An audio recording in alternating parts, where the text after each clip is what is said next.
চাঁদপুর মতলব উত্তরে অবৈধ বালু উত্তোলনকে কেন্দ্র করে সংঘর্ষে একজন গুলিবিদ্ধ। নৌ পুলিশের ভূমিকা প্রশ্নবিদ্ধ। চাঁদপুর মেঘনা নদীতে রাতের আধারে বালু উত্তোলনকে কেন্দ্র করে সংঘর্ষে আরিফুল্লাহ সরকার নামের একজন গুলিবিদ্ধ হয়েছেন। এই ঘটনার আরও অন্তত 5 জন আহত হয়েছে।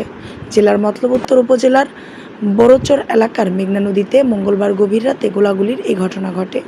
মেঘনা নদীতে অবৈধভাবে বালু উত্তোলনের ঘটনায় মোহনপুর নৌ পুলিশের ভূমিকা নিয়ে জন্মনে মিশ্র প্রতিক্রিয়া সৃষ্টি হয়েছে।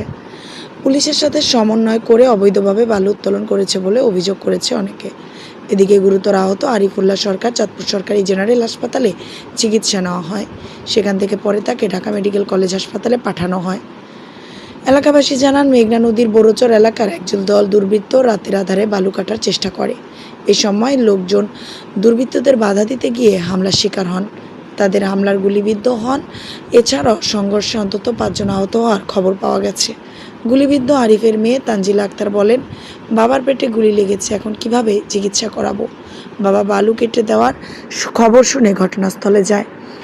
চাঁদপুর সদর হাসপাতালের সরকারি রেজিস্ট্রার ডাক্তার রফিক হাসান ফয়সাল বলেন, আরিফুল্লাহর শরীরের গুলি রয়েছে, খাদ্যনালী ছিদ্র হয়ে গেছে, তাকে উন্নত চিকিৎসার জন্য ঢাকায় পাঠানো হয়েছে। জানতে চাইলে মোহনপুর নৌ পুলিশের ইনচার্জ মোহাম্মদ কামরুজ্জামান বলেন, বিষয়টি জানা নেই। সংঘর্ষের ঘটনায় অভিযোগ পেলে প্রয়োজনীয় ব্যবস্থা নেওয়া হবে।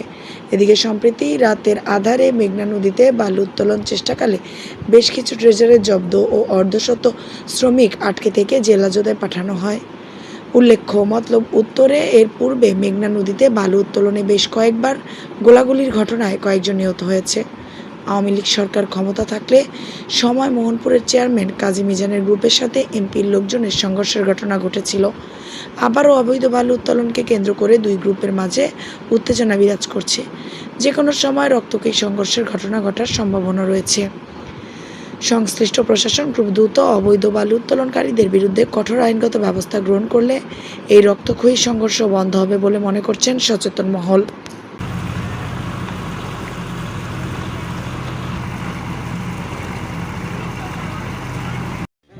এই দূর থেকে দরকার